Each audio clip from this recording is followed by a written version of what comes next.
Good evening, ladies and gentlemen. Welcome to the Foreign Correspondents Club of Thailand. My name is Lisa Martin. I'm a Southeast Asia correspondent with Agence France Presse here in Bangkok. I'm also a member of the board of the FCCT.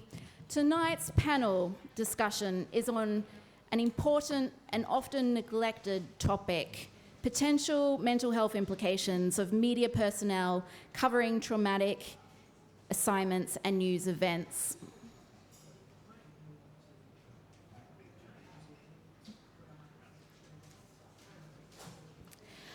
A massacre at Nong Bua Lamphu in early October left 36 people dead. The majority were children aged between 2 and 5 at a childcare centre, and the partner and son of a gunman were also murdered. The deadly rampage shocked Thailand and the world. 2 months on, families continue to grieve for their loved ones. And although the journalists, camera operators and photographers who covered this tragedy have moved on to other stories, it's important to recognise that there can be after effects from covering such a distressing news event. Journalism and trauma is an issue close to my heart. 5 years ago, I had a near-death experience on an assignment in Papua New Guinea, and it took me a good 6 months of counselling to recover. I was in a really dark place for a long time, and since then I've made it my personal quest to bring about cultural change in the media industry. Media organisations all over the world have long struggled to look after the mental health of their staff, and many have poor trauma awareness. As a result, too many of our colleagues have suffered in silence. Too many of our colleagues have turned to alcohol and drugs to deal with their inner demons. Too many of our colleagues have developed post-traumatic stress disorder.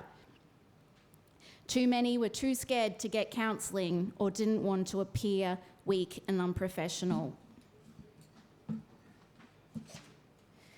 It's 2022. It's time to change. It's time to look out for each other. On tonight's panel, we have Amantha Perera from the DART Centre Asia Pacific, an organisation which provides psychosocial education to media workers about the science and psychology of trauma and the implications for news coverage.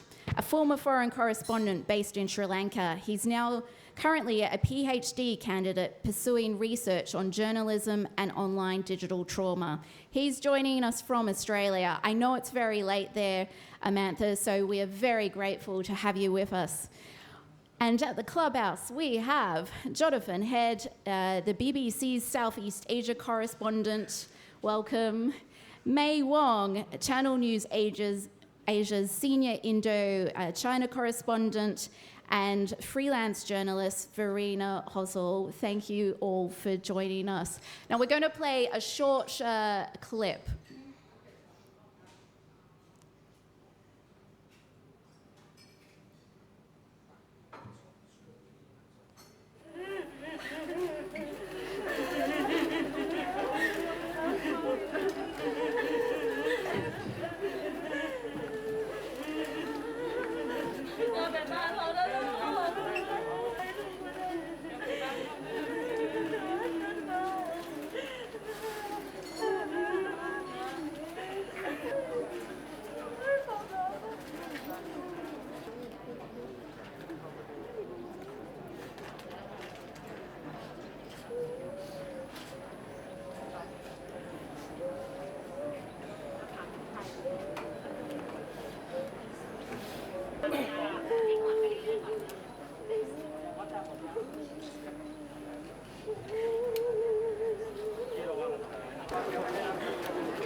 ด้านสุขภาพนะครับตอนนี้เรามีในส่วนของการบริการเราเรียกว่าทีม impact เนาะทีมตัวยาจิตใจนะฮะนะครับก็อีกส่วนหนึ่งนะครับที่จะที่อยากจะขอประสานนะครับสื่อสารประชาสัมพันธ์นะครับกับพี่น้อง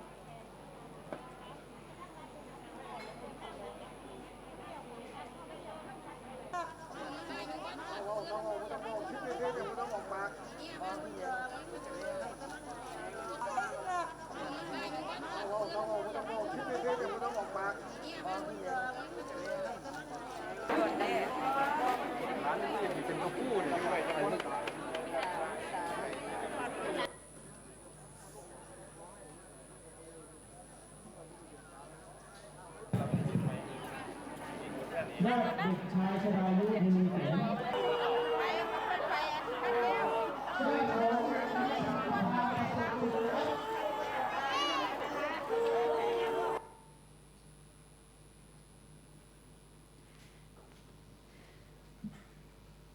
Very distressing images. Amantha, I want to start with you. Typically, what kind of psychological and physical reactions are common for media personnel when they're on the ground covering a tragedy such as this massacre in northern Thailand and interviewing survivors and grieving relatives? And first of all, thank you so much for giving me this chance, and it's really great to be here. The idea that trauma reaction is not a weakness. In fact, it's how we as humans are programmed and how we react to distressing incidents and being confronted with distressing experiences. As normal human beings, we generally don't kind of go through our daily routines in the same beat. We have our highs, we have our lows, but we tend to kind of come to a calmer operational beat most of the time. Now, it's when we can't kind of reach this level of comfort where we can operate in that safety, that is when the problem starts. So there are two kind of extremes. One is what we call hyperarousal, and the other one is hypoarousal. Hyperarousal is when we are completely active, when we feel agitated, when we are angry, when we are panicked, when we are in rage. It's what we call the flight or flight reaction to a trauma experience. Hypo is the exact opposite. When we feel numbness, when we feel depressed, when we feel lack of enthusiasm, when we feel fatigue, it's the either we freeze or we fawn. That's that reaction to trauma. So these are the two extremes to an incident like this or an experience like this. And if we cannot kind of come back to our normal operational kind of gear, that's when we need to pay attention, especially when these kind of hyper or hypo reactions are there for the long term. And that those reactions come in our behavior, and they can be either in our work life or in our personal life, and or either in a combination of both. So it's important two things. One is that journalists themselves are aware of the changes in behavior, and also that they have a close-knit group of loved ones and especially colleagues who can detect those changes. So if someone who's generally talkative, open, doesn't get angry quite easily, is showing signs of, like, say, being much more introvert, not talking too much, not engaging, moody. And if that kind of stays on for a while, those are the kind of reactions that we probably need to pay attention, both individually and as a collective community. May, let's go to you. You were in Bangkok the day that this news story broke. Alerts were coming in about the rising death toll. You and your crew had a mad scramble to get up there. Tell me what it was like, though, once you were on the ground outside that nursery. How challenging was it to maintain composure as you were doing live crosses? I think when I first got there, it was really late at night because it was quite difficult to get to the place to begin with, right? So it was a flight and then after that on road as well. So it took us a couple of hours to get there. So at that point in time, what was amazing was everything was very serene because at that point, the bodies have already been moved to the forensics as well as to the hospitals in order for them to do autopsies on the bodies. So when I got to the childcare center, which was the first point of contact, so to speak, everything was very quiet, everything was very serene. The gates of the childcare center was obviously closed, but there was an air of just discomfort, because a lot of the things were just outside. The lights in the childcare center was left on. So you can still see the shoe cases of the little kids outside, and there was some trash and debris that was scattered outside in the courtyard as well. But what really was most impactful was the day after, because in broad daylight, that's when the parents and the relatives started coming back to the childcare center because they had programs that were meant for the parents as well as the relatives, because Prime Minister Prayut was coming, they had gifts from the royal family that they're supposed to acknowledge. So that's when they brought all the families back to the holding area, which was just outside that childcare center. That was the moment. That clip which you saw was a 3-minute edited version which I gave to Lisa to play out. And that was just a part of the very, very disturbing as well as uncomfortable and very distressing scenes that we went through. And it was not just a 5-minute thing for us. It was not a half an hour thing for us. It was hours and hours deciding on who do we talk to, who should we approach, how should we approach them, when was the time to approach them. I think there were so many questions that just went through my mind. And obviously, I've done this for more than 20 years. I've seen very difficult situations before, but this one really takes the cake for 2 reasons. 1, it involved so many children. 2, the children were of such a young age. So these 2 things put together really, really caught the attention of not just the media, but the world really. And there was one point that you saw in that video when the relatives were allowed to go to the very front of that childcare center to place white roses. That was the moment that was just right about 10 to 15 minutes before my live cross. And it really hit me. Traditionally, I've been able to control my emotions quite well, especially when we need to do live crosses, a live report, to come on television and to stare straight down the camera and to be able to talk about it without letting our emotions get in the way. But in this case, that scene was just 10 minutes, 15 minutes before the actual live report.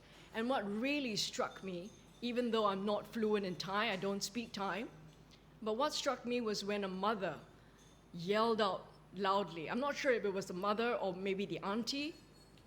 She yelled out these words, "Klaban nalu, klaban."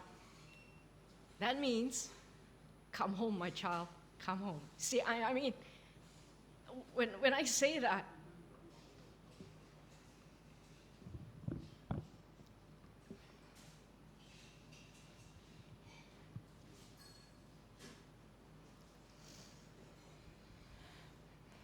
May, we'll continue on, but sure. I appreciate... I think I'll just finish it You're up. okay? Thanks. I appreciate it. I think we still deal with it. It's not, a momentary thing. It's good. It's not like we're done with the story and that's it. Jonathan, you've been a foreign correspondent for more than 2 decades. You've been to lots of trouble spots. You covered the Boxing Day tsunami. You're also a father of 2 teenage boys. What was it like for you when you were up at Nong Bua Lamphu, standing outside those temples, watching the raw grief and the family members wailing for their children? Was it just another day at the office, or were you feeling affected by what you were seeing at the time? No, I was very affected, like May, and still am. And it was an extraordinary story. I've covered some pretty dreadful stories, a lot, but this one, as May was saying, how young the children were, and how senseless and appalling their deaths were. You mentioned the tsunami. The thing I remember about the tsunami, covering that, was I saw more dead people than I'll ever see in my life again. When I was in Aceh, there were dead bodies everywhere. They filled the entire river. There were hundreds and hundreds and hundreds of them. But they don't affect you so much. It's grief that really gets you.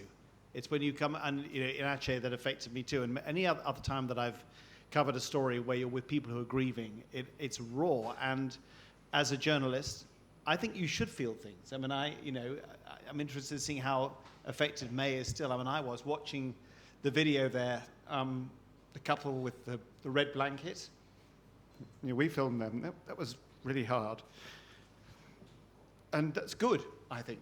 I actually, when I was covering the story, I would go off to the side of the temple, particularly when they were going to see the coffins of these young kids, and just weep.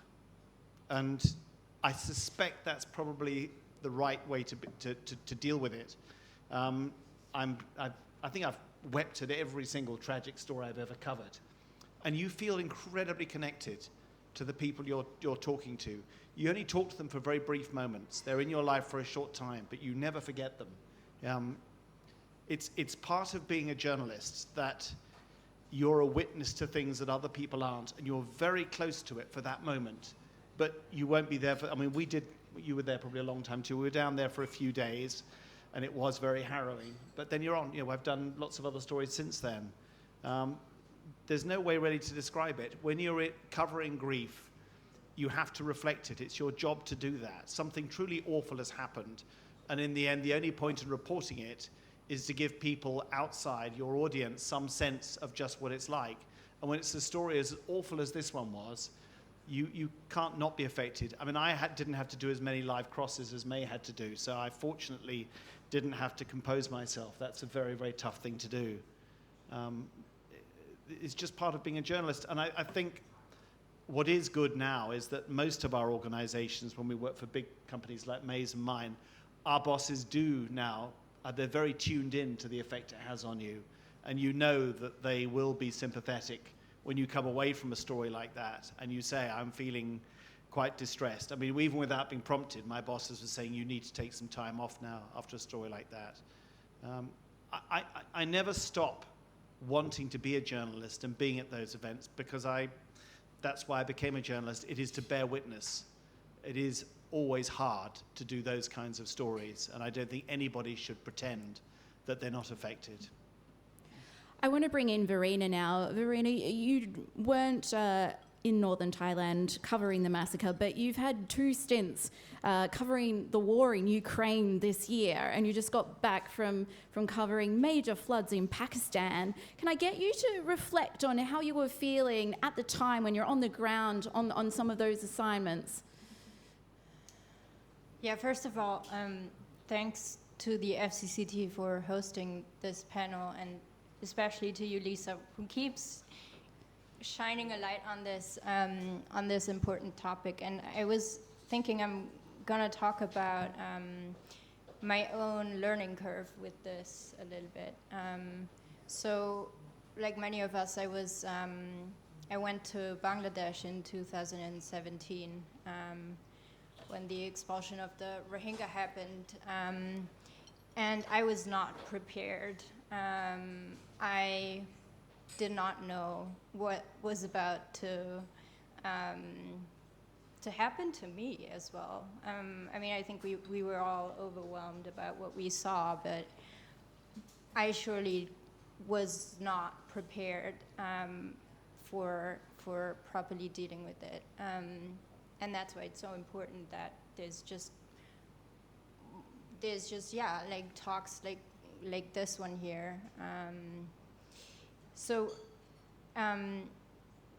I got a lot of empathy when I was in Bangladesh, but it was mostly that people were worried about my physical safety, and not that many people were talking about my mental well-being, which is a massive problem, that we're still not caring about our mental health in the same way that we care about our physical health. I mean, it should be part of every hostile environment training.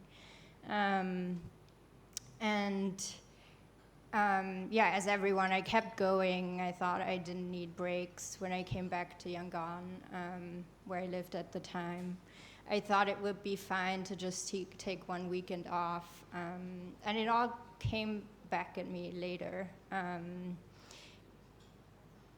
And the one thing that particularly was haunting me was this idea that I saw so much suffering. People were injured, people were hungry, they didn't have shelter.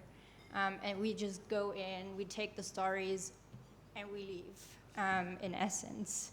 And I felt terrible about not being able to do more. I mean, we're all human beings. And to stay in your lane as a journalist is incredibly hard. On top of that, at the time, my friend Minzaya was arrested in front of me. And that also caused me to have terrible feelings of guilt and shame about what I didn't do. I was wondering, could I have done better? Could I have prevented this? And the turning point for me with all these feelings that I was dealing with was when I came across an article that was talking about the phenomenon of moral injury, which describes this idea that we feel guilt and shame when we have the impression that we should have helped someone, but we weren't able to, or we didn't choose to. And just to know that this was a thing with a name, and I wasn't the only one who was experiencing this. I mean, as you can imagine, like, a lot of this is like something that affects all of us, more or less. And just to have that certainty that this was a thing helped me so much. And I've done stories about mental health afterwards, and I've heard it so often that the people that I spoke to told me the exact same thing. Like, once they saw a post on social media where someone was describing what survivor's guilt is, they realized this is what I am facing, and that just started a process for them to get out of it. And that's, again, why I think it's so important to normalize this topic and to talk about these things more. Amantha, we know that sometimes people caught up in tragic events want to tell their story and honour the memories of their deceased loved ones. What kinds of things should journalists keep in mind when they're interviewing people in their state of shock who are very fragile? You're on mute. First, let me just say that I feel enormously humbled and proud to be in this panel. I mean, every time I go and appear or take part in these kind of discussions, it's kind of validation for me to continue the work that we do at the Dart Center, which is primarily to make journalism a safer workplace for us to work, because it's really important work that we do. In terms of answering the question, the brain reacts in different ways when it's faced with a traumatic situation or condition. A traumatic situation or condition is when we feel ourselves threatened, and threatened with bodily harm, possibly fatal. And that's when we feel that kind of traumatic threat. Now, what happens is that the part of our brain that we call the hippocampus gets impacted, and it reacts in different ways to this. And people who are impacted by trauma, they actually kind of lose a certain degree of self-expression. Their decision-making ability is not what it should be. So you feel that they lack the ability to create a chronological narrative, that their memory tends to be fragmented. And sometimes the memory is not linear. It's like things will start popping up here and there, and the story is disjointed. You have certain memories coming out, certain memories suppressed. And often the past, present are mixed. And sometimes things that are not even past and present gets into that. So I think one of the key things is to kind of uh, make sure that we don't kind of add to this, that we don't add to this sense of disempowerment or the vulnerability that these victims or these survivors tend to feel. And one way is to ensure that we give as much as autonomy and control as we can to those who we go and interview. So one thing that we need to kind of realize is that some of the people that we interview have gone through the most harrowing incidents in their lives, and we could be the first person that they talk to. Uh, so in terms of like getting the story, it's what we would say is that like let them tell the story instead of like we going and trying to pry out questions, trying to get answers out. Let them come out with the story they want to say. Don't try to kind of have this interrogative approach. uh, give some agency back to those people that we are speaking to. And as much as possible, whatever information that we get from these victims and survivors, try to get them like verified from those who may not have been affected that directly from this incident.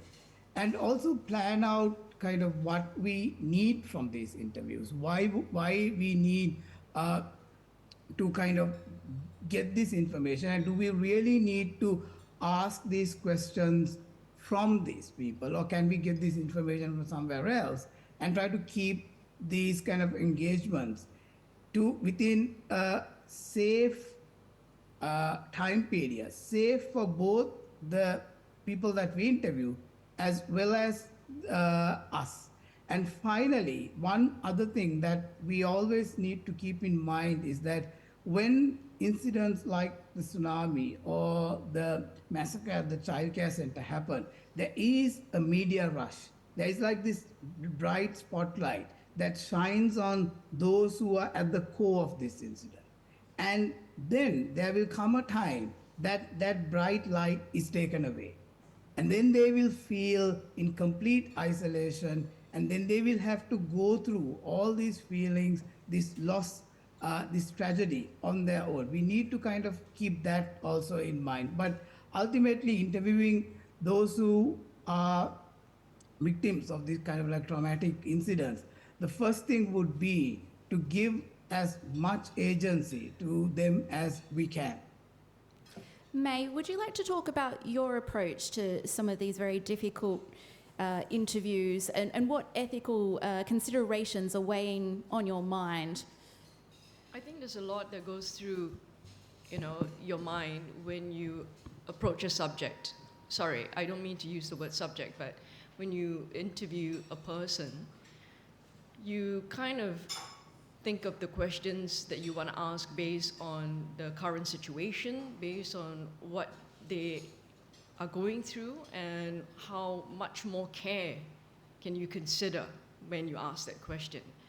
If you are interviewing a business person, it's a completely different set of questions that go through your head, as opposed to interviewing someone who's lost a child or someone who's lost, a father or a grandmother. So I think I can speak for a lot of the journalists, we are very, very conscious, we're very, very careful, and we really go through a lot in our head before we even approach a person. As I mentioned earlier, when do we approach this person? Is this the right person to approach if this person is sobbing uncontrollably, right? And to even step away from this person, and it was mentioned earlier that you don't want to ask questions and keep asking questions. Let them talk. Let them tell you the story. And it's true. I noticed the fact that I just asked one question and the mother just kept talking and talking and talking, right? But when she really broke down, that was the moment that I felt enough. I stepped away. I didn't interrupt her. I didn't want to proceed, you know? And aside from the guilt that we have earlier that Verena talked about as well, it's not just about the guilt of approaching someone and asking them. We too realize and understand how difficult it is for the media to be in your face when you're coping with so much grief and sorrow. But as Jonathan said, we are there to bear witness. We are there to tell that story without violating the privacy to a certain extent. And aside from the fact that we have a very difficult job to talk to the people who are suffering, but the other part of it is the kind of very vile and very toxic comments on social media, berating us for, why are you speaking to the families? How dare you approach the family members? How dare you take pictures and videos and show? We don't want to do this, but it's our job. We have to do this because we want to tell the story, and we want them to tell the story because it is also pretty much a coping mechanism for them to get over their grief as well. Not to ask them how you feel about it, but to ask them, what do you remember most about your boy? What do you remember most about your granddaughter? Why was she so special to you? And they can talk about it, and they want to talk about it. Like you saw earlier in the video, the grandma and the auntie were showing me a coloring book. She started taking out all these little, items that she brought to the childcare center. A truck that she was telling me how he had attached a string so that he can drag it along, how he loved to color in the coloring book all day long. And this was his work of art. So she wanted to talk about that, and she really wanted to show you and tell the rest of the world how special that kid was. Who was I to deny her of that? So I think aside from the fact that, it's a really tough job for us to go through, but we have to do it. But on the other side of it, when you have social media, all these, social warriors that are coming out to say, how dare you do this? This is not right. You're doing an awful job, and they have really nasty words for you. I think they need to reconsider, because not only are they adding to the trauma and the impact on our mental health, but it's also about the fact that we're talking about cyberbullying, about not understanding our job to begin with, and yet you are quick to criticize. So I think, when it comes to coping mechanism, I think every individual has got coping mechanisms. I mean, it's tough to say that you have to go through a program, you seek counseling or whatever. I'm not sure if that works for everyone, but sometimes you just want to be alone and you just don't want to talk to anybody after a long time, right? And after going through such a difficult period, you just want to be quiet and just stay in a room and not do anything, right? And not even look at social media, not even look at the story that you've done. And yet another point is, I think a lot of people expect journalists to deal with it because they say it's part of your job. So what are you complaining about? What is mental health, right? Like doctors, they see, patients die regularly. So the same goes for journalists. So you should be able to deal with that. So that's not something that people perhaps, consider, that journalists too are human beings, and we too have feelings and emotions. Absolutely.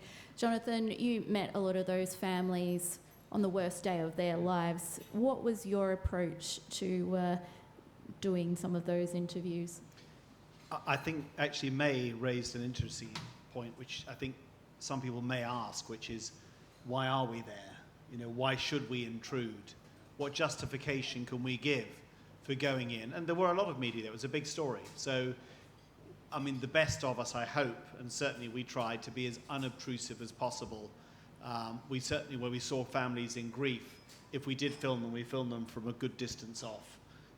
And we also made sure that at every point, one of our team, our Thai team, would quietly go and just chat to them, ask how they're feeling, and let them know what we're doing, and then just see when they're ready to talk. You have to give it time. You know, the BBC has a concept now, which is very important for us in all the work we do, which is called duty of care. That is duty of care to the people that we interview. That applies most particularly if you're interviewing somebody who might get into trouble as a result of your interview. Even if they think they're safe, we will make the decision what the risk is. But it applies also to people grieving as well. You have a duty of care to make sure you're not going to make them feel any worse than they already are, and to make sure that if they are going to talk to you, that it's voluntary. And May's right. Actually, I found in this case, but it's not new to me, it's happened in many other stories, ultimately people do want to talk. And you know, Amantha's right, you don't go in with questions. You literally go in and say, you know, you've suffered something truly appalling.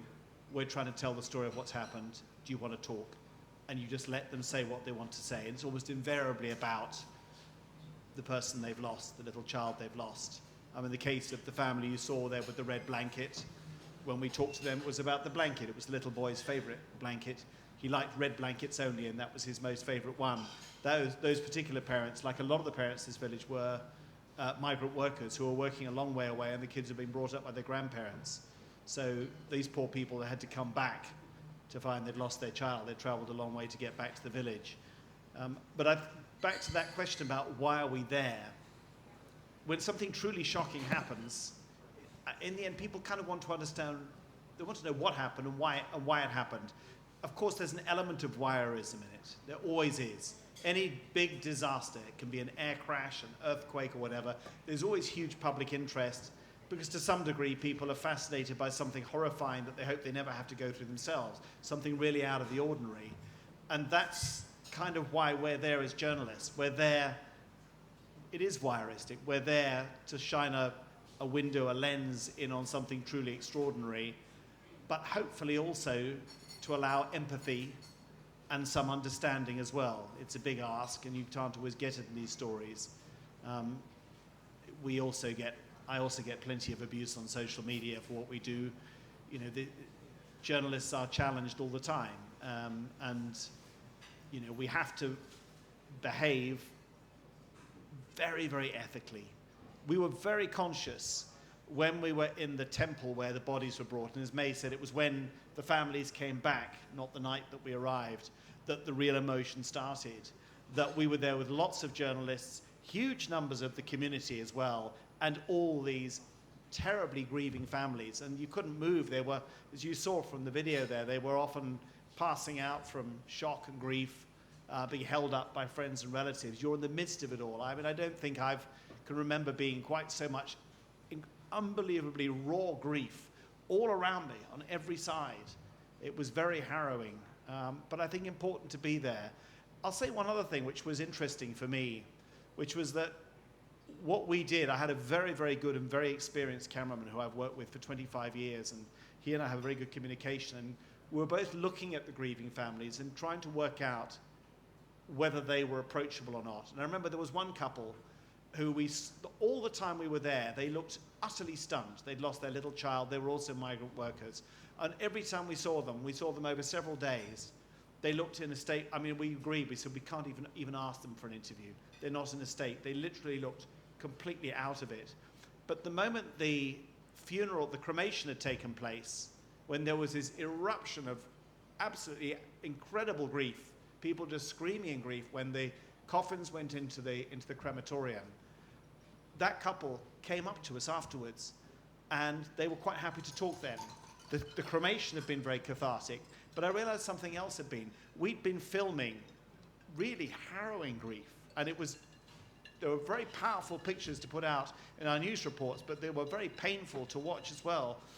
But actually, the public way in which grieving was done in this community and the way that it was shared among the whole community was there to support people was clearly helping these families. And we could see them visibly over the days coming to terms with it and getting over it in a way that I think in a Western society would be much slower. So for all that the grief was raw and we felt like intruders, I also recognized that it was a very efficient process of grieving too, and it was helping this community come to terms with something truly unspeakable that had happened to them. Verena, I'd like to get your thoughts on this topic. Obviously, you have met with people who have been in a fragile state in assignments in Bangladesh, in Pakistan and Ukraine. How do you approach people in these situations? Yeah, I guess the truth is, even if you try to figure out beforehand if the person is ready to talk to you or to talk about a traumatic experience, it does not always go well. So I was in a situation once in Jordan. I wanted to interview this young boy from Syria. He was abused by his boyfriend, and I was actually referred to him by an NGO where he got psychological support. And the psychologist connected us, and she was positive that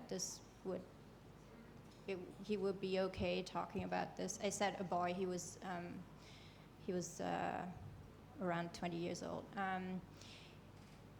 And it did not go well at all. Like, he started to shake in front of me. It was absolutely terrible because this only happened because of this interview that I initiated. And then often you also find yourself in the middle of these situations, and you have to then be prepared to mitigate that. So in this case, we were lucky. We were like on the premises of this NGO, so there were people who like knew him. There were professionals.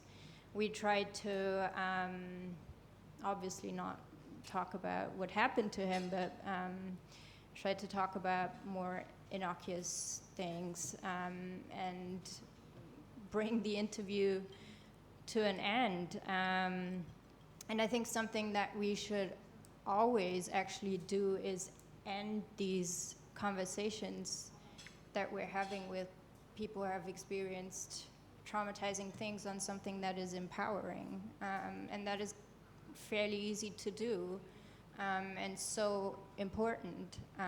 Like when I was in Bucha in April and talked to these people who have survived 6 weeks of Russian occupation.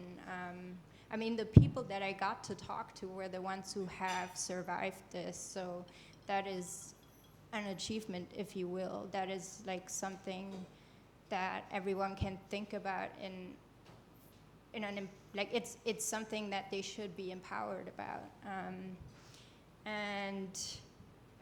Yeah, that is something we can always do in interviews, just like end it on something that gives people this feeling of empowerment. And I think Amantha mentioned that earlier, never take away the agency. Like if people want to be interviewed in the presence of their best friend or in the blazing sun or whatever it is, then just do it in order to not replicate this trauma that is often based on having agency taken away from people. I also, when I know I'm going into situations or interviews where people are traumatized, I try to have phone numbers on me, if that is possible, of organizations or specialists that they can reach out to. I'm trying to be clear about what I can do, what I cannot do for them, and that I'm not a professional. But I guess we all owe these people that we feel entitled to talk to, and we feel entitled to share their stories. We owe them a little bit of knowledge about trauma and how to responsibly deal with this. And then I think on a bit of a different note, because that affects or that relates to us as journalists more, trauma distorts memory. So people often, there's details that people might not remember that usually you would see this as a red flag, but it's just a very normal thing that happens to people who have been through trauma. I also made the experience that, again, in Bucha, people were behaving in such a different way than what I had expected. Like nobody, I mean, the infrastructure was down, it was cold, it was no heating, no electricity, nothing, and the area was liberated, everybody could move freely, but people didn't want to. So many people told me they didn't want to leave, and I was like, what is this? This is so strange, but it made sense for them, and for people who have been traumatized, a lot of things make sense that don't make sense for us. In this case, that's a psychologist who told me this, it was that people, like Bucha was the place where they had survived this war so far, and it was therefore very hard for them to leave that place.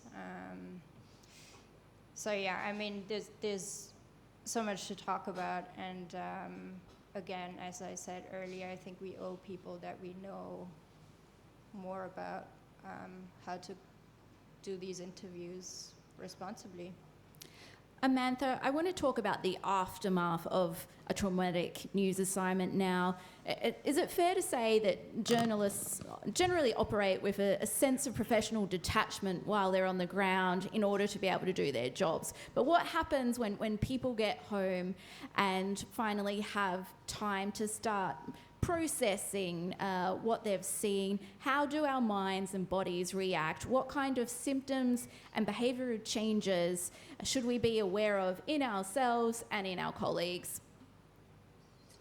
Well, I think we should refer back to what I said at the beginning, where traumatic experience, the impact is at these two extreme ends. It's either hypoarousal or hyperarousal, and if you are stuck on either one of these things, I think that's when we need to be really paying attention to what is going on.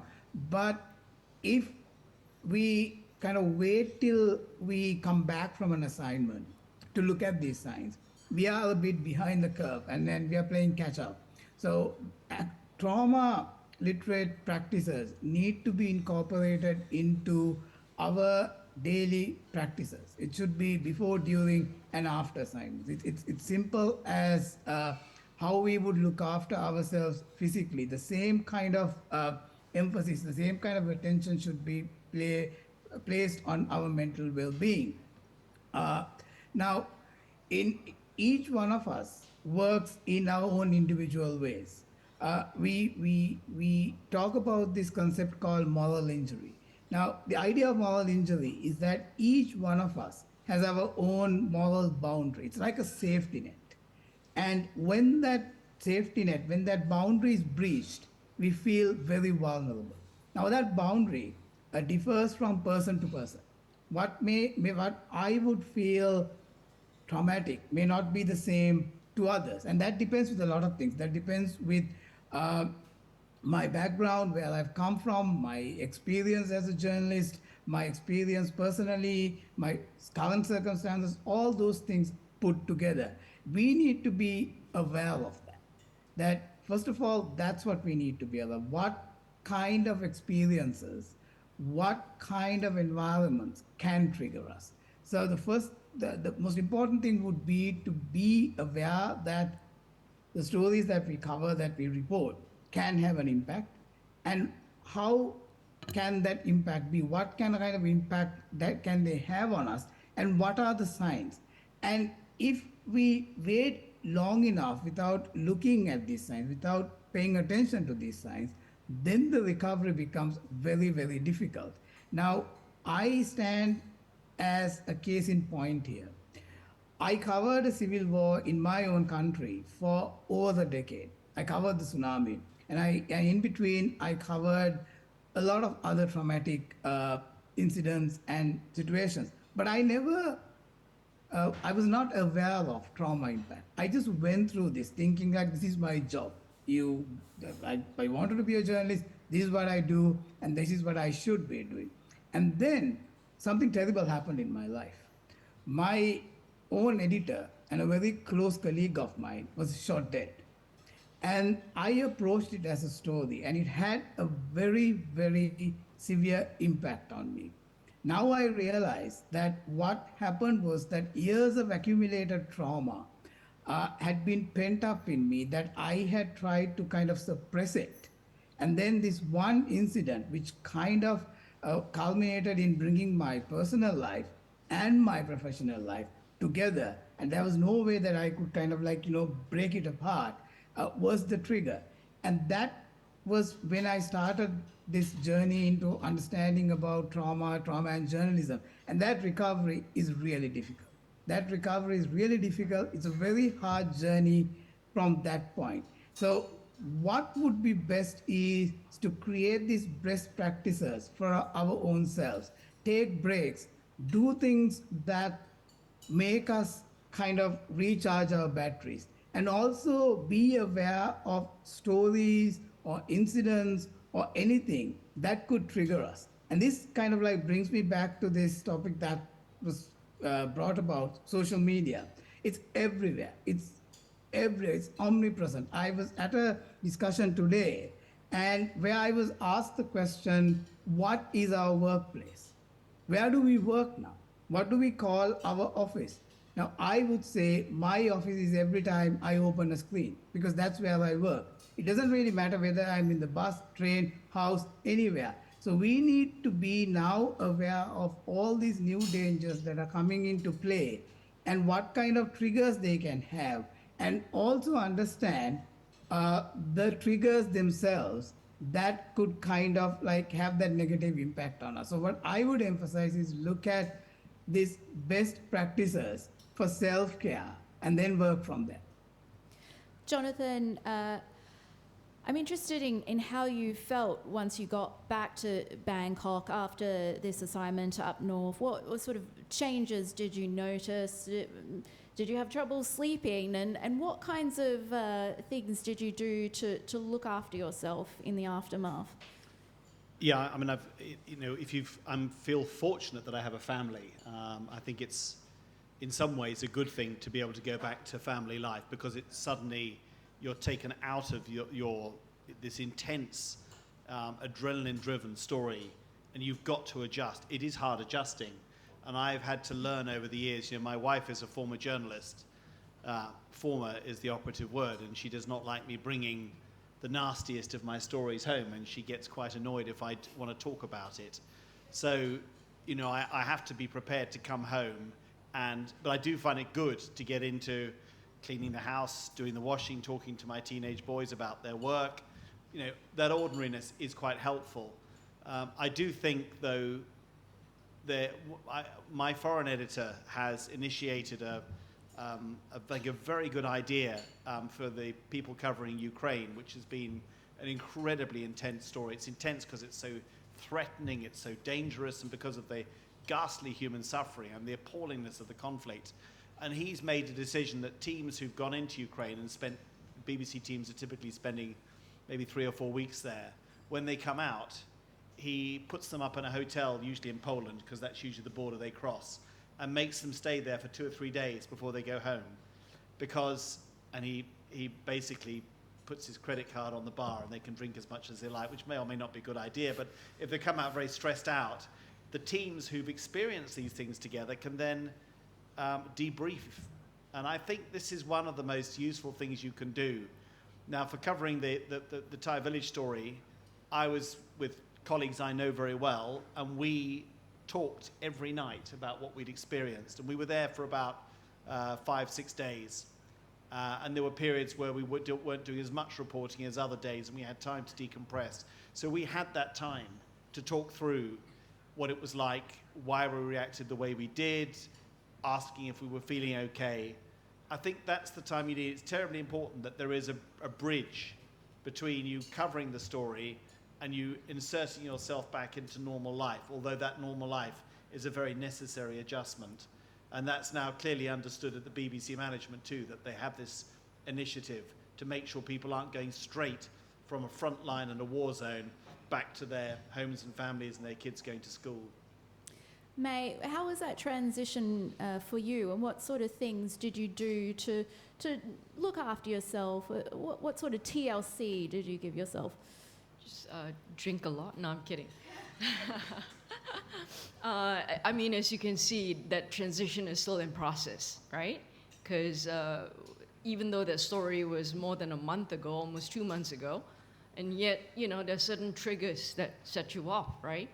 And it could be anything, right? It doesn't have to be about the story. It can be any, you know, experience in life that you go through, and suddenly there's a spark, and then you suddenly get this wave of emotions overwhelming you. And as Amantha mentioned earlier, you need to really kind of get a hold of your emotions first, address the issue, and not let it pile up. And I think to a certain extent, maybe that's what I've been doing, right? The fact that you never really address it from the very beginning, one episode after another. It can be coverage of one difficult story after another. And the next thing you know, when you come back, for example, from Nong Bua Lamphu, you move on to another story. But that doesn't mean that you forget. And that doesn't mean that, you know, your emotions have, you know, been compartmentalized, right? So it all comes back after a while, and I guess, you know, it's good to talk to someone. But I think what's clear is, unlike Jonathan, it's not a very Asian culture. Let's be honest, right? You know, Jonathan will talk to his cameraman about it, and they actually go through it in a nightly process to say, what did you feel? How do you feel? And get over it. But I'm sorry to say, but I think within the Asian culture, and also within the Thai culture, I would say it's not normal to talk about your feelings, to express your emotions, and to talk about the difficulties that you're going through. So, and seeking counseling is also not something that you do automatically, or that you would actually, you know, be happy to see a doctor for. And so there are just different ways that you need to cope with. Talking to families, of course, would be good, but your families would never understand because they're not in the job. And also the fact that you don't want to, you know, pass on that kind of burden onto your family or your friends as well. All right, so to a certain extent, you tend to build up these emotions, and you try to cope with it in a different way. For example, talking to, you know, people who may offer you a listening ear, but you don't go into details because they'll never understand. Or, you know, try to do solo sports, for example, swim, you know, go to the gym, get your mind off it, but by doing it yourself, so that you don't really have to make small talk with anyone or have a conversation if you don't want to. So these are just some of the things that you try to do, and also to decompress, right? And obviously another thing is, if you need time off, then do it.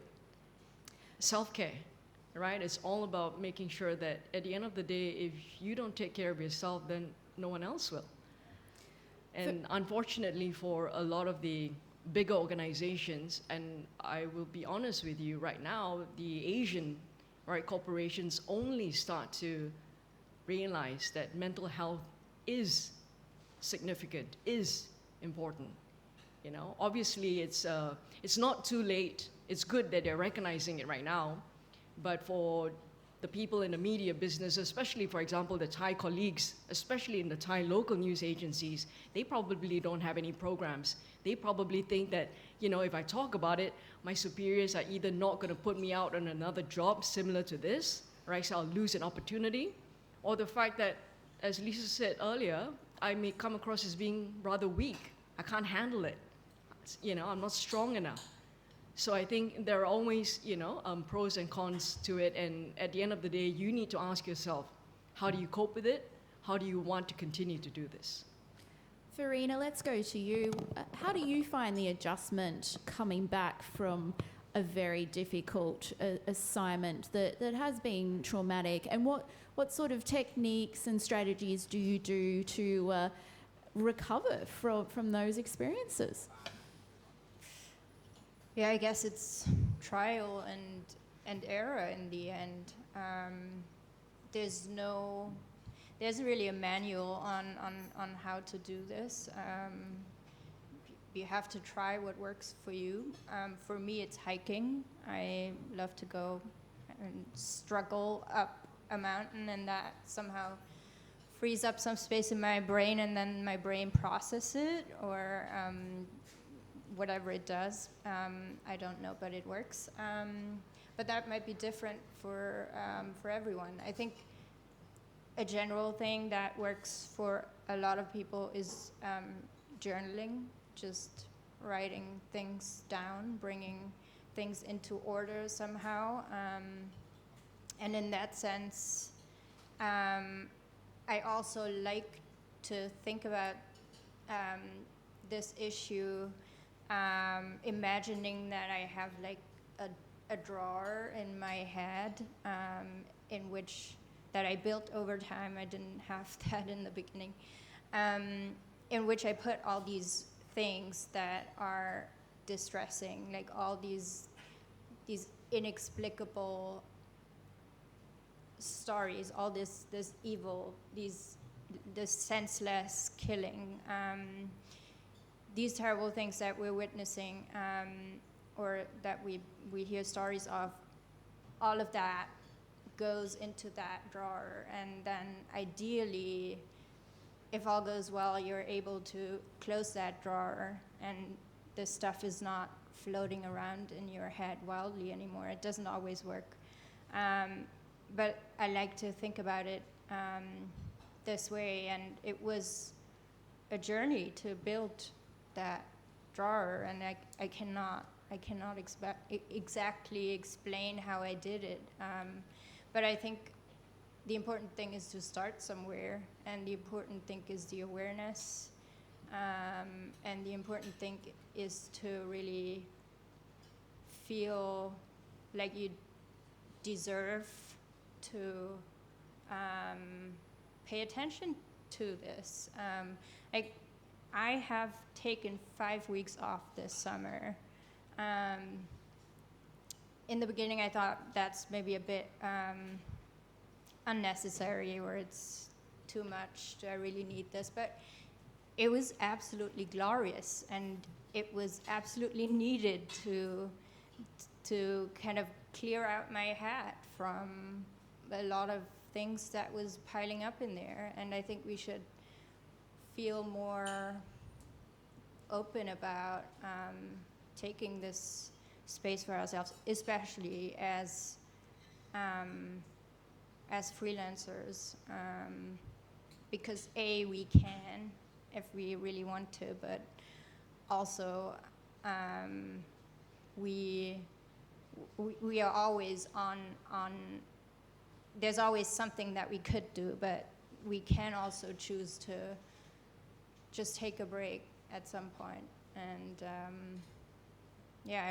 I recommend that. That made a big difference for me.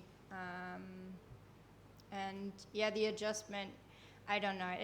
It will always be messy. I think to go from this high intensity situation to like something that is just more mundane. And I guess you just have to accept that it is messy. I also, for myself, I realized I cannot go from these things back to, say, meeting my family and celebrating that we see each other once a year. Like, I've done that once, it was a catastrophe. So now I'm trying to build in these buffer times. I would go somewhere on my own before I go into something where I'm supposed to have fun. That buffer zone, that's always going to be messy and uncomfortable, but it's important. We've heard tonight about the importance of peer support and debriefing with your colleagues, but Verena, as a freelancer, you're often out in the field by yourself. You're working with fixers on the ground who potentially are strangers who you don't know very well. Who do you debrief with after covering some heavy stories? Ideally with other people who have been on the ground. That works best. it frankly doesn't work to talk to someone who has not been there, and it's overwhelming for people who have not been there. Then they don't know what to say. They are scared to ask the wrong questions. It's just messy, and I'm trying to stay away from this. So yeah, the best thing is to debrief with people who have seen the same thing, who have experienced. Amantha, what kind of duty of care do media organisations need to show to freelancers and stringers who they're working with on the ground? And if you are commissioning a freelancer to go into a traumatic news event, what sort of things can you do to support them to make sure that you don't hang them out to dry once they receive their check for doing their work and aren't left to suffer in silence after that very transactional story is complete? Well, I think we should start with the fact that they feel a sense of value in their work as much as any other member of that team that they're working with. And in a practical sense, when that assignment is over, to provide them with that chance to debrief. So the fact is that most of the times freelancers will jump from job to job because that's how they make a living. But I think it's paramount that those agencies that commission them for work provide them with the chance to debrief, because we pay a lot of attention when we plan out stories, but we don't pay that much of attention when it comes to debriefing, and when it also comes to asking those who were on that assignment, like, how did they feel? What did they went through? And I think it's very important that we provide that chance for freelancers, that we don't kind of send them out and be isolated. Another practical step would be if agencies, like what Jonathan mentioned, have a setup where they provide certain resources that will help the mental well-being of their staff, to look at options whether that can be provided for freelancers who are working on certain assignments, not to kind of provide it like blank on a blank sheet or whatever, but to see if they worked on this assignment and if it was a really terrible assignment, a really challenging one, can it be provided?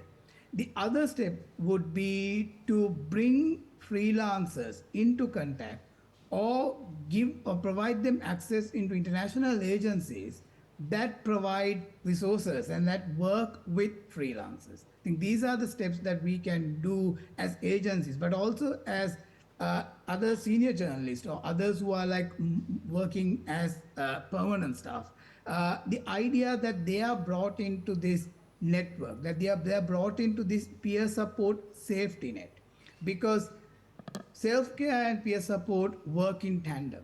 I can have the best self-care practices for myself, but if I walk into a news agency, or if I walk into a newsroom which doesn't support that, I will feel as if like I'm walking into a cauldron every day.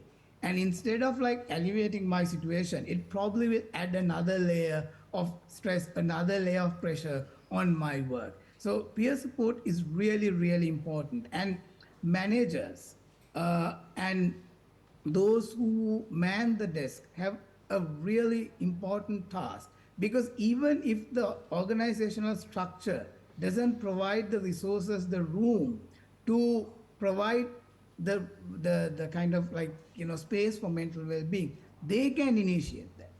They can initiate by simply asking those who come back and like say, how do you feel?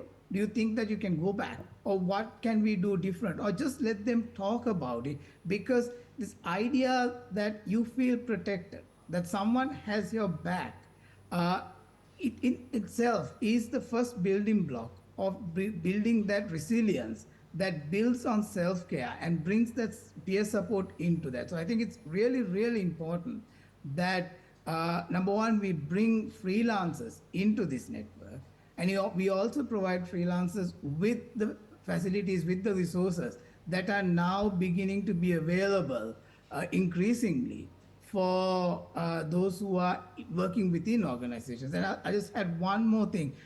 Going back to what May said, the fact that talking about trauma is difficult in the culture, the Asian cultures that we come in, that is very correct.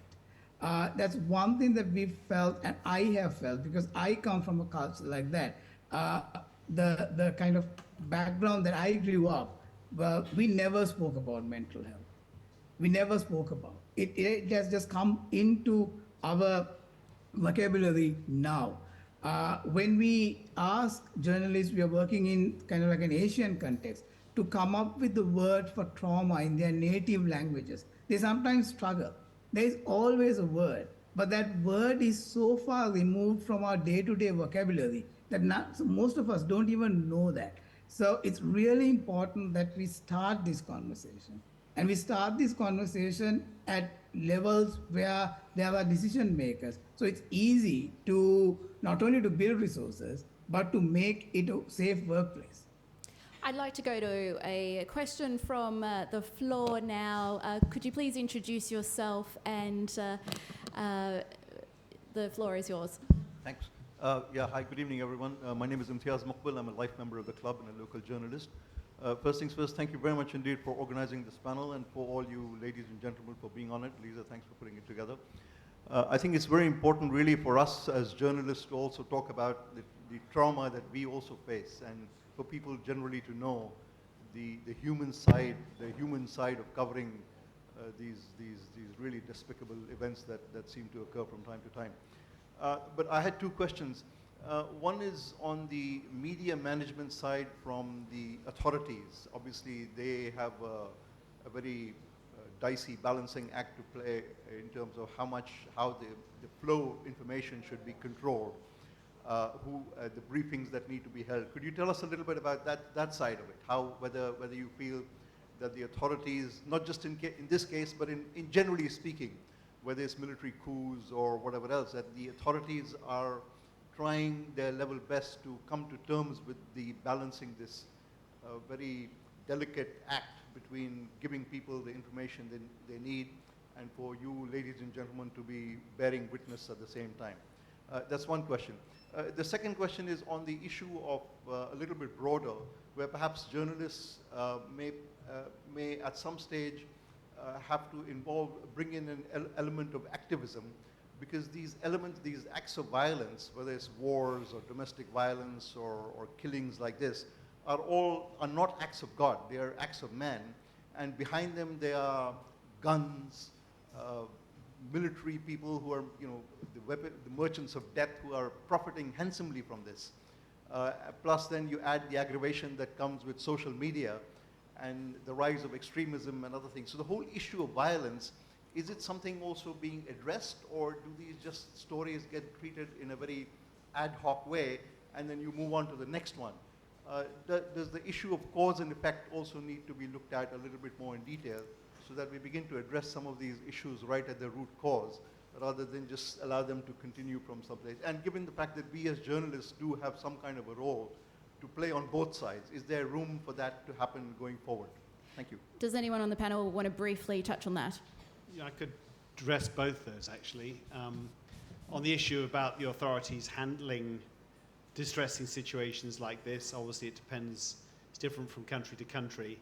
I mean, here in Thailand, I think the police have learnt a lot in recent years about the need to be more sensitive and the need to protect people from the media, but it's a long way from perfect. But I would, as you'll probably be aware, there was a bit of a controversy over the story that we covered in the village, because the CNN crew were able to walk right into the house and film there, and in fact broadcast these awful blood-stained floors. And quite a lot of journalists, including myself, felt this was quite wrong. And they argued, well, we were able to get in because some official told us we should go in. Our argument was that wasn't about rules, it was about ethics. You just don't go in and do that. And I think that's pretty clear, and I was a bit shocked that an experienced CNN correspondent would think it was okay to do it. But it did highlight that the authorities, in fairly characteristic Thai style, didn't control the crime scene particularly well. I mean, it was clear enough to me where you didn't go in, but there was nothing to stop you. I was there all night on the day it happened, and the large periods of time there was nobody guarding it at all. Anybody could have walked in, and I think you as a journalist should actually, in those situations, make your own judgment about what's right and wrong. You don't wait to be told. And in this part of the world, the authorities sometimes get it right and sometimes they don't. Some of you may remember the dreadful murders on Koh Tao when 2 British backpackers were murdered. And when the families first came out to Thailand, to deal with this awful scene, the Thai police allowed a massive sort of wave of journalists to barge in and crowd these poor families, really profoundly shocking them, all rushing in, trying to get in there first. So there's some learning there that needs to be done. What was the second question again? Look, I think the only way that we as journalists can cover these stories and cover them and make sense of them and do it without actually becoming very stressed out is not to take a moral view.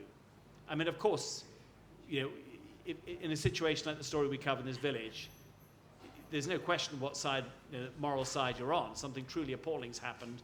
Nobody who's human could not be outraged by it. But you're not there on a moral crusade. You're there simply to report what's happened, and you let your audience, the whole point is your reporting is supposed to let your audience and your readers make up their own minds. I think it gets more complicated when you're getting involved. Take, for example, the civil war in Myanmar right now. I mean, most thinking people feel that what the military did in Myanmar is wrong and has had appalling human consequences. So trying to remain impartial, strictly impartial, on a story like that is very difficult. You're going to have sympathies. On a nursery massacre, it's pretty obvious where your sympathies are. But Thanks, Jonathan. I just want to say, you hope your reporting will lead, ultimately by making information more available, will lead to a greater good. But it isn't the primary purpose of it. There's a bunch of more questions that I want to whip through before we run out of time. I want to talk quickly about booze now. Amantha, we know it can be useful for journalists to go and grab a beer or two at a pub to chat together and debrief after a traumatic assignment. But sometimes things can get a bit out of control. And I know personally when I was in an attempted carjacking situation in Papua New Guinea, I realised in the aftermath that drinking a bottle of wine a night to get to sleep was not going to be sustainable. What advice do you have about alcohol consumption when you have been covering traumatic events? I think the less that you consume, the better it would be if you feel that you're being impacted.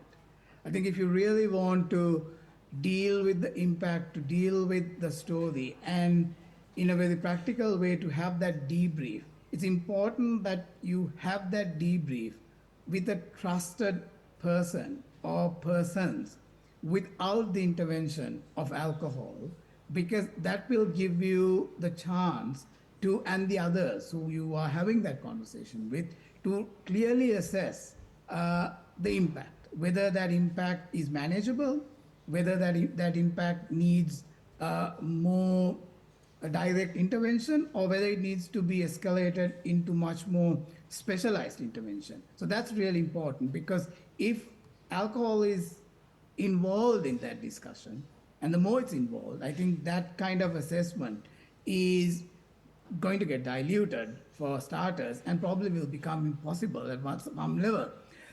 In a personal level, if you kind of feel that alcohol allows you to lull yourself from the impact that you're feeling because of a story that you covered, or the story that you're covering, or that you returned from, but then once the effect wears off, you're going back to that, and you're kind of like being put into this kind of loop, which is like going through its motions.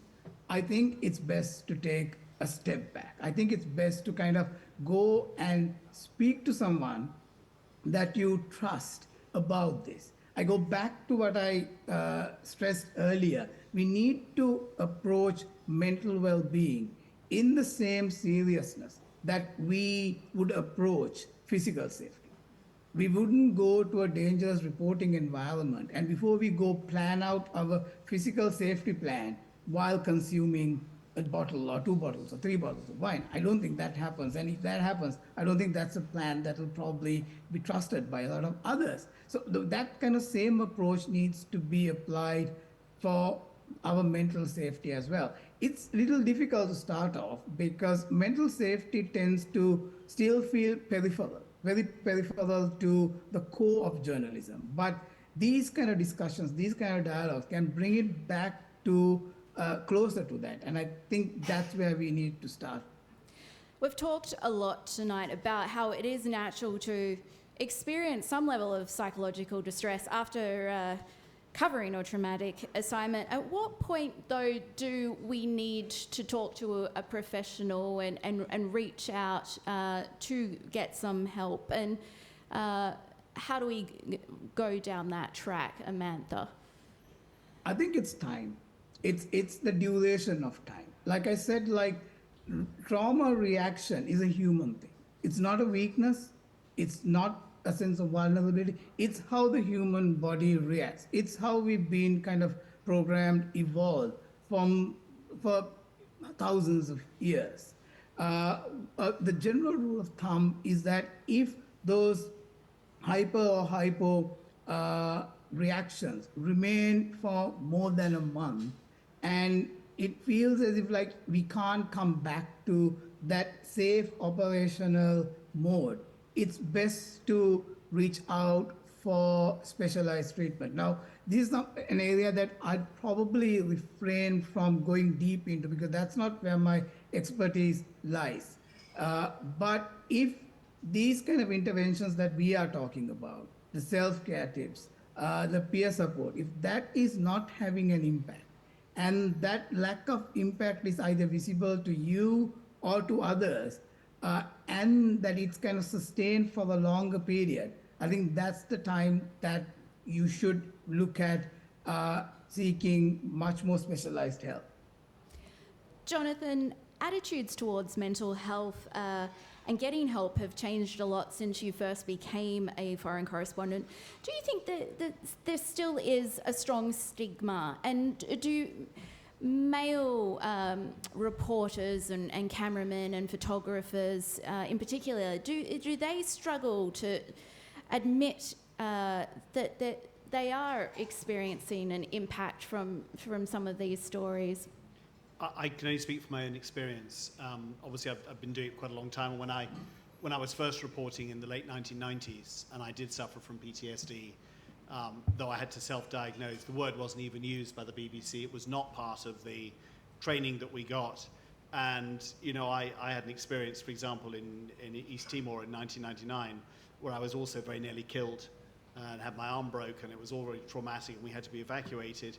And all I got from my boss was an email saying he'd seen it. It was filmed, so he saw it on the nightly news report. He said, "That looked like a very nasty incident. I hope you're okay." And that was the last I heard of it. Nothing else. Now, it's very different today, and we're all required to do what's called hostile environment training every 3 years. It's an absolute requirement to be any kind of frontline reporter, producer, or any other journalist for the BBC. But a big part of it now is mental health welfare and PTSD, and there's a large chunk of the course that focuses on that. And in the last course I did, my refresher was in August.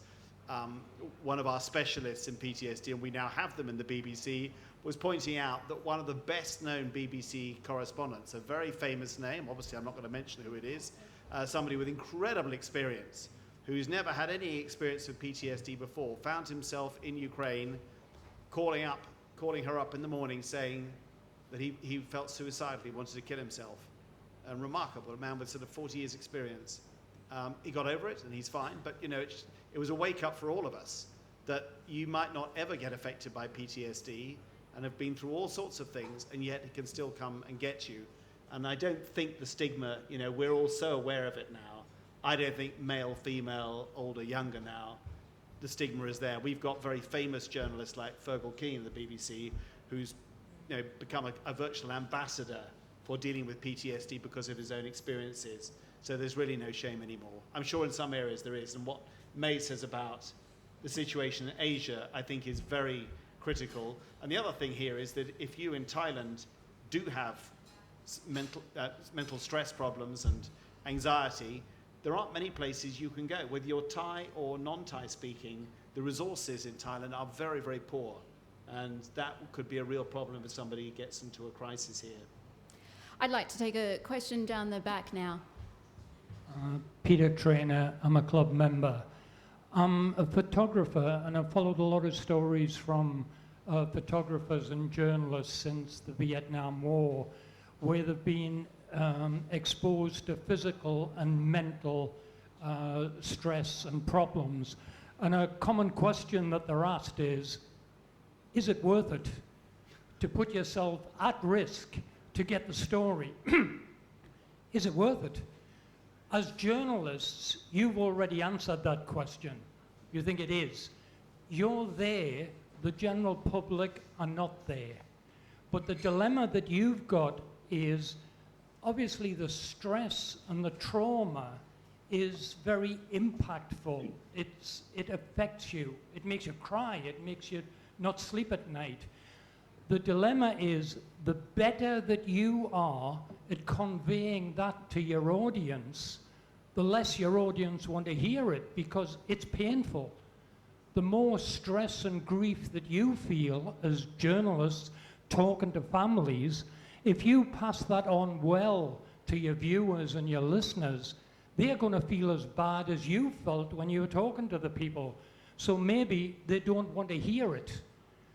A second problem is that they're getting those stories continually from all over the world every day because of military conflicts, protests, drive-by shootings, mass murders in the States, traumas everywhere in the world.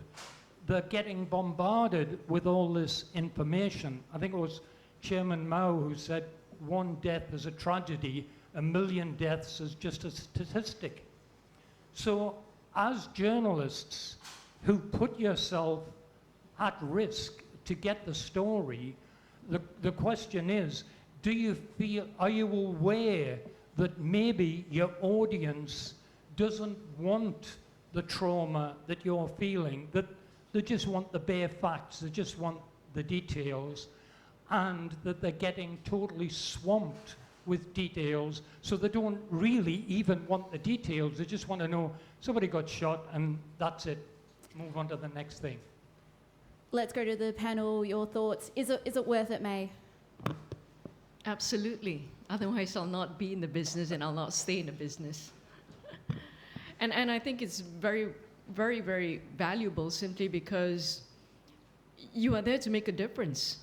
You're there to inform and to educate. And increasingly, you have a choice as a viewer or as a reader to not watch it, to not listen to it, to not read it. That compared to before social media arrived, right? But today there is a choice. Increasingly, 2 seconds into what I see and I don't like it, I'm flipping, right? I'm moving on.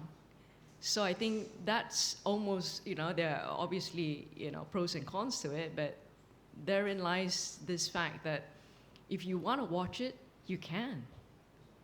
And we have to do our job to service that.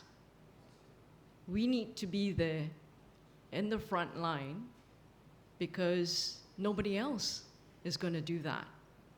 And in order to provide accuracy, in order to provide timely information, and in order to provide some new content in terms of being able to take the issue to the next level. For example, if you're talking about a shooting incident, it's not just about covering that incident. It's about raising this issue time and again to raise awareness, to have people talk about gun control, to have people talk about gun education. So these are necessary. So it's not just about one incident, but it's about a variety surrounding this whole issue that gives us an opportunity as well to raise multiple questions about why it's happening. Why is it still happening today? What can we do about it? And I think that's the reason why, you know, there is absolutely no regrets, absolutely none. Verena, what are your thoughts? Yeah, I think it's a really good point, and we were talking about this earlier, how this year has been quite intense for the audience. I would argue that we do sometimes actually have a choice in what we pick and how we tell stories. Like, you can talk about the people who have died in the war in Ukraine. You can also talk about the people who have survived it. You can talk about people who are evacuating civilians. I think there's a lot of that, by the way, in the coverage of the Ukraine war. So in that sense, I think we do have agency as journalists about how much tragedy we impose on our audience. Yeah. Jonathan?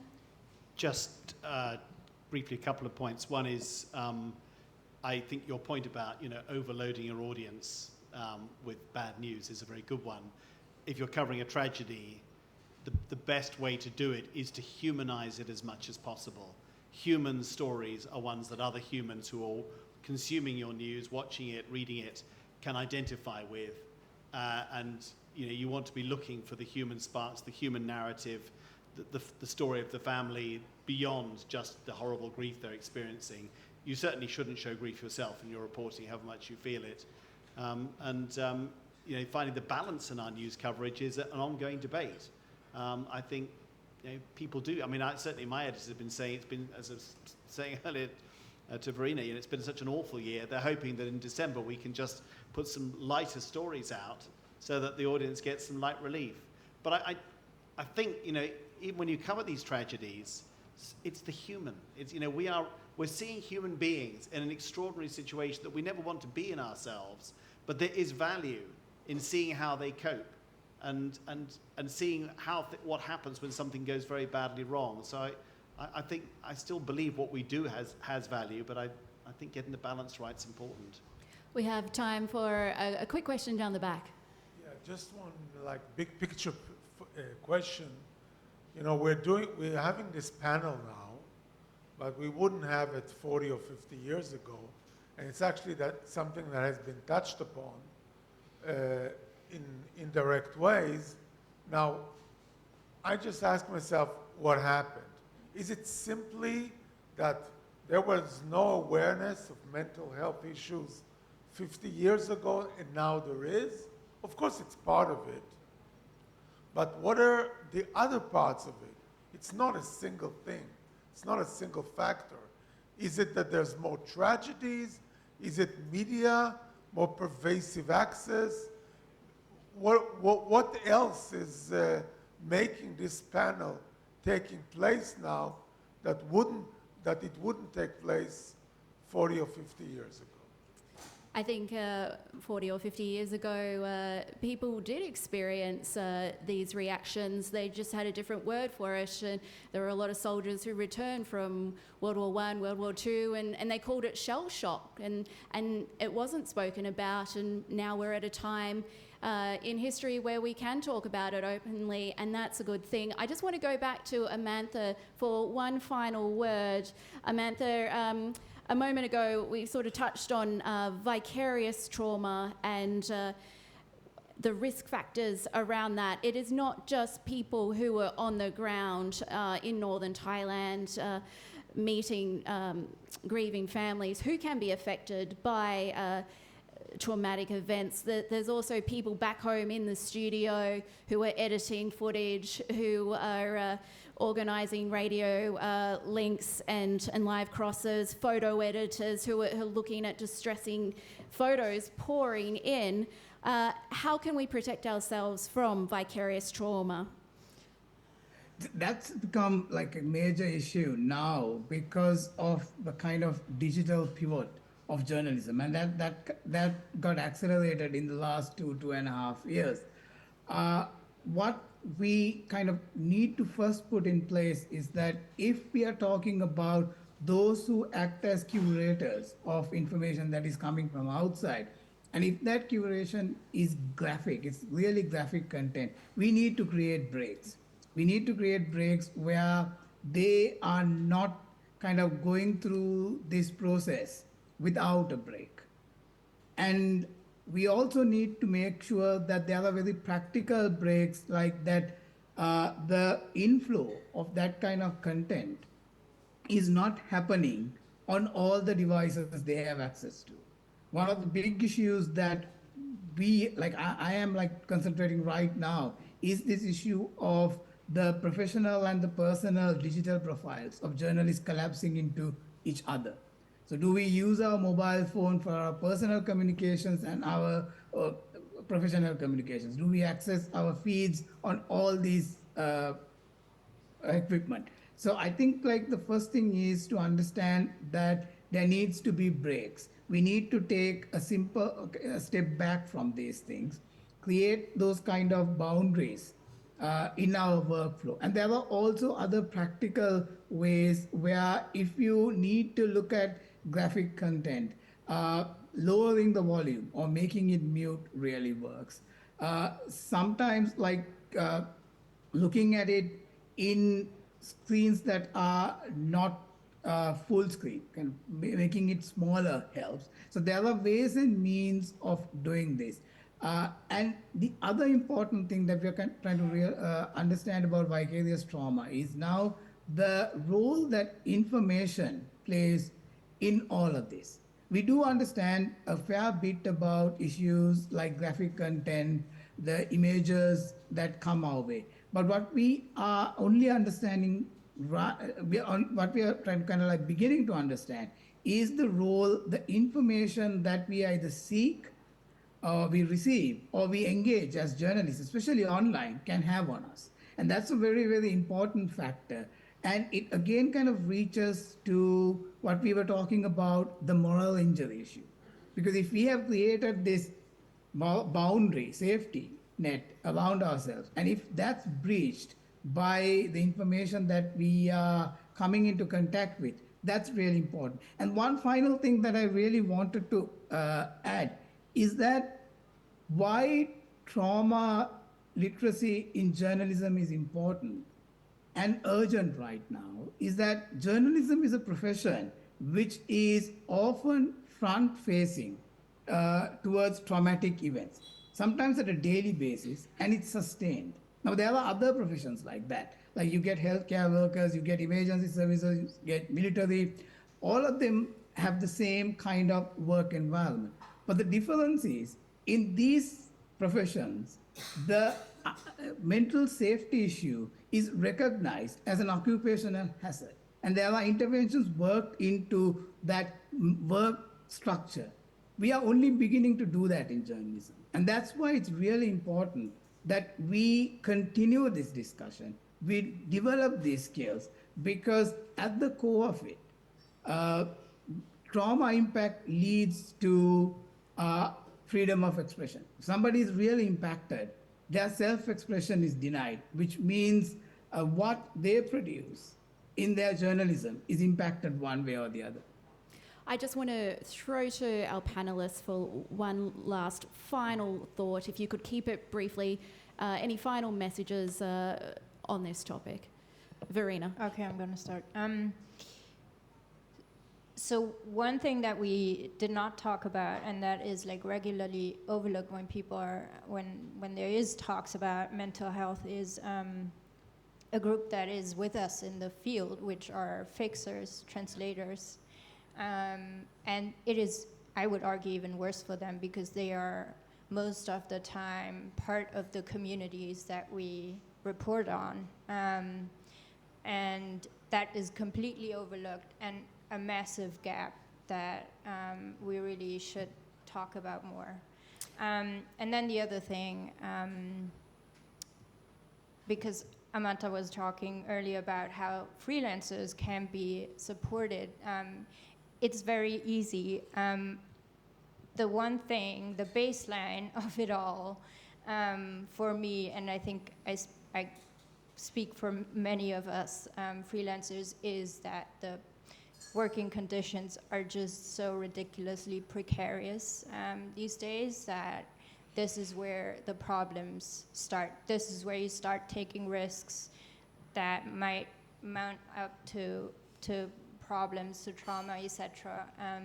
And quite frankly, I have so much mental load thinking about making things work in terms of finances, paying expenses, getting myself from A to B, that often I don't even have time to think about anything else. And this is where it starts. Like, I don't need someone who gives me the phone number of their company psychologist. I need to be given all the conditions that I need to do my work properly and not worry as much about money. And then the last point I guess I would like to make is that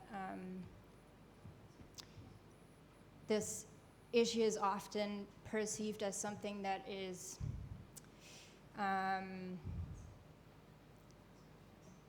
something soft, a soft skill of journalism, so to say. And I think it's, I mean, what it is in the end is something that is crucial for our work. It's crucial that we stay sane, that we stay decent people for our loved ones, for the people we interview, and it's just part of the professional commitment that we should all have. Very well said. Jonathan, some brief final thoughts. Yeah, I mean, I'm very lucky. I work for a big organization that looks after me and has made great strides in understanding trauma and dealing with it. So I feel very fortunate, and I'm not a freelancer, so I get a paycheck at the end of the month, and that is definitely a huge issue. Totally echo Verena's points about fixers and translators. They are the most vulnerable. And again, we are getting better. We've got a long way to go at making sure our duty of care extends to them as much as it does for everybody else on the team in a traumatic assignment. And the only other thing is, I'd say is, you know, I've been in this business now for, well, I've been a frontline reporter now for 28 years. And I have had PTSD, but it was brief and not too bad. And I don't seem to get affected anymore. Whatever, I mean, I get affected, I get tearful, but I don't have any long-term trauma. But I'm very aware that trauma can sneak up on you, even the most experienced people, even those who think they'll never get it. And it's just a warning to everybody in our profession to be vigilant. Every traumatic story we cover leaves its scars, leaves its marks. I'm aware of it. They're there in me, and we all need to be aware of it. May. Recognize it, address it, and do it now. Don't wait till it's too late. And I think one point that we didn't touch on is citizen journalism. Increasingly, you have a lot of people who are out there as well that are taking mobile phones and filming and streaming it live, and they too go through the same trauma to a certain extent that we go through. So they too require help, and they too need to understand what is PTSD, what is mental health trauma. And at the end of the day, we can't just put a Band-Aid over it. It's time to address it. If this panel has brought up any issues for you, know that help is available. You could contact your media organisation's employee assistance scheme, if there is one. There's also a range of psychology and mental health support services here in Bangkok in both English, Thai and other languages. Some starting points could include Bangkok Counselling Service, Psychological Services International, or Scott Berry and Associates. The Foreign Correspondents Club of Thailand has posted a useful list of resources on Facebook and Twitter, so please have a read of all those informations and web links, and I hope you find them useful. I'd like to give a round of applause to our panelists.